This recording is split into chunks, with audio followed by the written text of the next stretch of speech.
Hi everyone, स्वागत है आपका मेरे चैनल नॉलेज ऑफ हिस्ट्री में।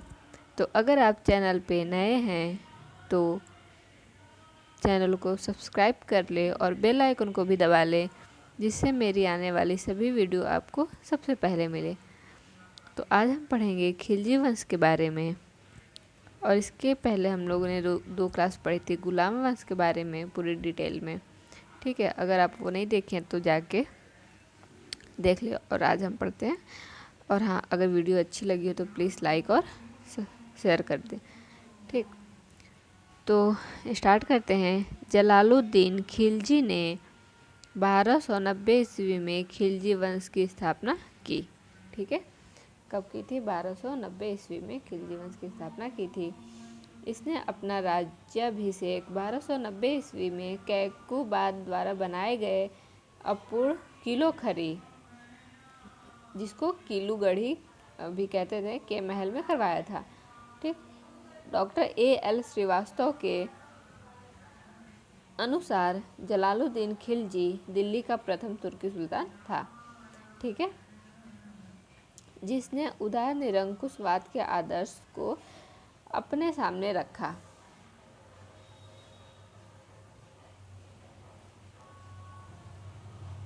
जलालुद्दीन जब दिल्ली का सुल्तान बना तब उसने अलाउद्दीन को अमीर-ए-तुजुक का पद दिया तथा अपनी पुत्री का विवाह अलाउद्दीन से किया। मलिक छज्जू के विद्रोह को दबाने में महत्वपूर्ण भूमिका के कारण अलाउद्दीन खिलजी को कड़ा मानिकपुर की सूबेदारी प्राप्त हुई। अलाउद्दीन दिल्ली का पहला सुल्तान था जिसने धर्म पर राज्य का नियंत्रण स्थापित किया। ठीक है, यह पहला ऐसा सुल्तान था जिसने धर्म पर राज्य का नियंत्रण स्थापित किया।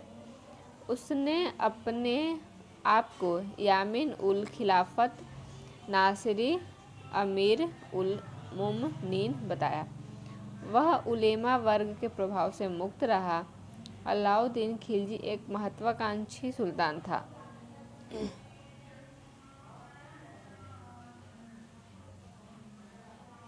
ठीक है,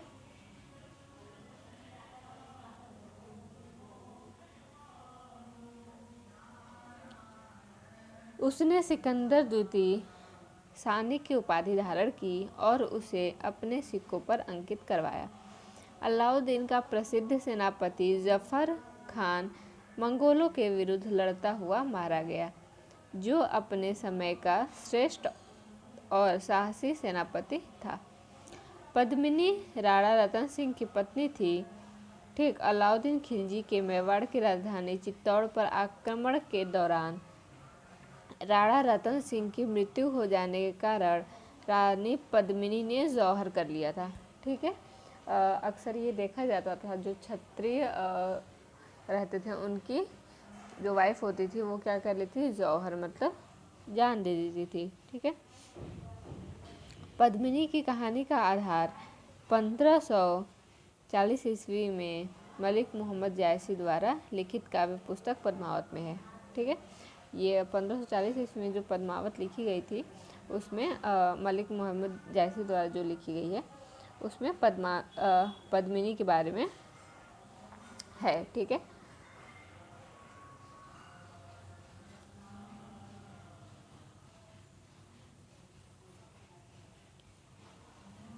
अलाउद्दीन के शासनकाल के प्रारंभ में कुछ विद्रोह हुए। इन विद्रोह के कारणों पर विचार करके अलाउद्दीन खिलजी ने इसे समाप्त करने के लिए 4 अध्यादेश जारी किए।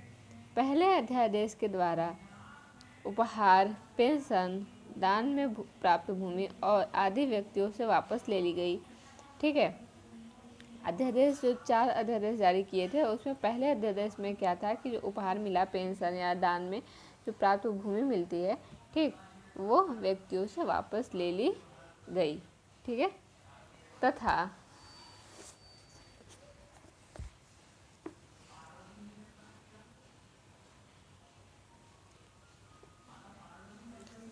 तथा सरकारी अधिकारियों को सभी व्यक्तियों से अधिकाधिक कर लेने का आदेश दिए गए। ठीक, ये तो मतलब सही है कि जो सरकारी आदमी हो उसे अधिक कर लिया जाए। दूसरे अध्यादेश के अनुसार गुप्तचर विभाग का संगठन किया गया। ठीक। और तीसरे अध्यादेश के अनुसार मादक द्रव्यों जैसे शराब, भांग आदि का प्रयोग तथा जुआ खेलने पर रोक लगा दी गई। चौथे अध्यादेश द्वारा सरदारों एवं अमीरों की दावतों, विवाह संबंधों पर प्रतिबंध लगा दिया गया। ठीक। चौथे अध्यादेश में क्या हुआ, जो सरदार हैं, अमीर हैं, ठीक, और दावत विवाह संबंधों पर प्रतिबंध लगा दिया गया।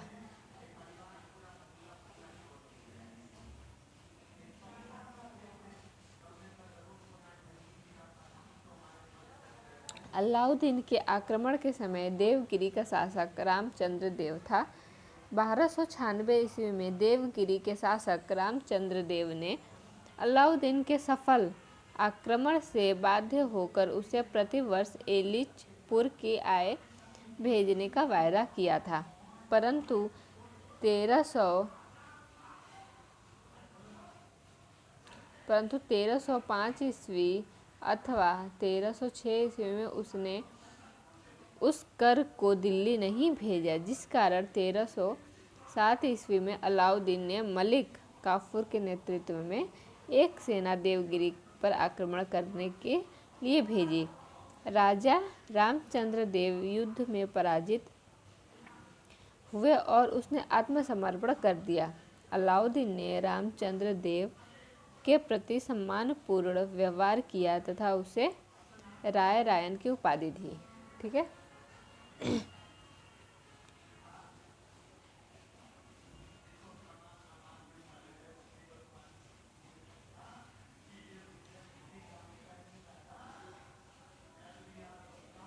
आगे देखते हैं।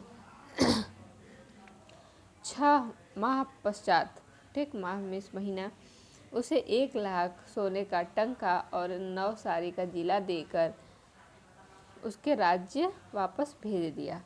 ठीक। 1312 ईस्वी में मलिक काफूर ने रामचंद्र के पुत्र शंकर देव के विरुद्ध भी एक अभियान का नेतृत्व किया था। मलिक काफूर को अलाउद्दीन ने अपने गुजरात विजय के दौरान प्राप्त किया था। इसे 1000 दिनारी भी कहा जाता है। ठीक है। अलाउद्दीन पहला सुल्तान था जिसने भूमि की पैमाइश करा कर लगान वसूल करना आरंभ किया। ठीक। ये ऐसा पहला सुल्तान था जिसने भूमि की पैमाइश कराकर लगान वसूल करना स्टार्ट किया। अपनी व्यवस्था को लागू करने के लिए अलाउद्दीन ने एक पृथक विभाग दीवान ए मुस्तखराज की स्थापना की। अलाउद्दीन ने परंपरागत लगान अधिकारियों, खुद मुकद्दम एवं चौधरी से लगान वसूल करने का अधिकार छीन लिया। ठीक है। जो परंपरागत लगान अधिकारी थे, वसूलते थे, उनसे यह अधिकार छीन लिया। उनके सारे विशेषाधिकार समाप्त कर दिए गए। उनकी भूमि पर से कर लिया जाने लगा और बाकी अन्य सभी कर भी लिए गए, जिसके कारण खुद मतलब जमींदार, खुद कहा जाता था जमींदार को, और बलाहार मतलब साधारण किसान में कोई अंतर नहीं रहा। ठीक है। ये तो अच्छी बात थी। ठीक है। क्यों उन लोगों को स्पेशल अधिकार दिया जाए, है ना। अलाउद्दीन की राजस्व और लगान व्यवस्था, ठीक, का मुख्य उद्देश्य एक शक्तिशाली और निरंकुश राज्य की स्थापना करना था। ठीक है। उसने उन सभी व्यक्तियों से भूमि छीन ली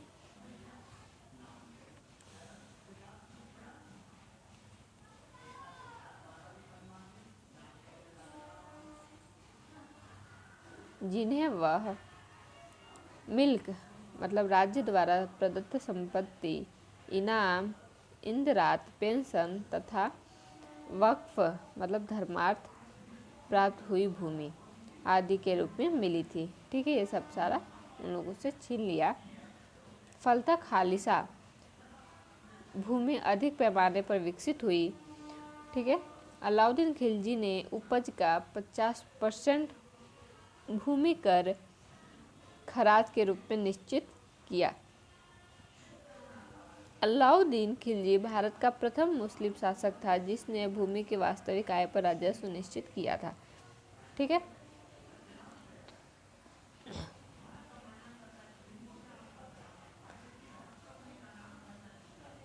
अलाउद्दीन ने बाजार नियंत्रण या मूल्य नियंत्रण की नीति लागू की। अलाउद्दीन ने अपने बाजार नियंत्रण की सफलता के लिए कुशल कर्मचारी नियुक्त किए। उसने मलिक कबूल को सहना या बाजार का अधीक्षक नियुक्त किया। ठीक है।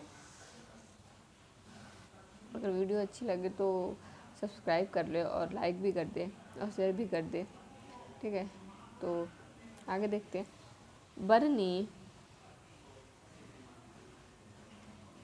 बर्नी इन बाजार सुधारों का उद्देश्य मंगोलों के विरुद्ध एक विशाल सेना तैयार करना था। ठीक है। तथा हिंदुओं में विद्रोह के विचार न पनपने देना बताता है। ठीक है। हिंदू में विद्रोह की भावना न उत्पन्न हो, ये इसमें बताता है। सल्तनत कालीन शासक अलाउद्दीन खिलजी ने सार्वजनिक वितरण प्रणाली प्रारंभ की थी। अलाउद्दीन खिलजी द्वारा लगाए गए 2 नवीन कर थे। घरी कर, जो कि घरों एवं झोपड़ियों पर लगाया जाता था, तथा चराई कर, जो कि दुधारू पशुओं पर लगाया जाता था। ठीक है। 2 कर थे, चराई कर और घरी कर। घरी मतलब घर से घर। ठीक। और चराई मतलब चराया जो जाता था, जैसे कि भैंस हो गया, गाय हो गई, भैंस गाय बकरी ये सब हो गई, वो चराया जाता था, जैसे गाँव में अभी भी बोला जाता है। ठीक। 1306 ईस्वी के बाद अलाउद्दीन खिलजी के समय में दिल्ली सल्तनत एवं मंगोलों के बीच सीमा रावी नदी थी। ठीक है। अलाउद्दीन खिलजी के समय में दिल्ली सल्तनत एवं मंगोलों के बीच जो सीमा थी वो क्या थी? रावी नदी। ठीक है।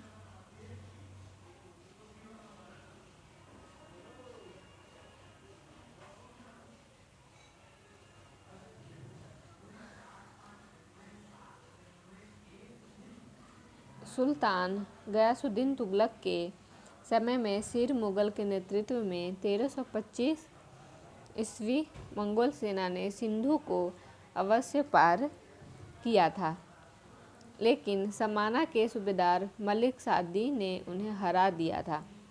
ठीक है।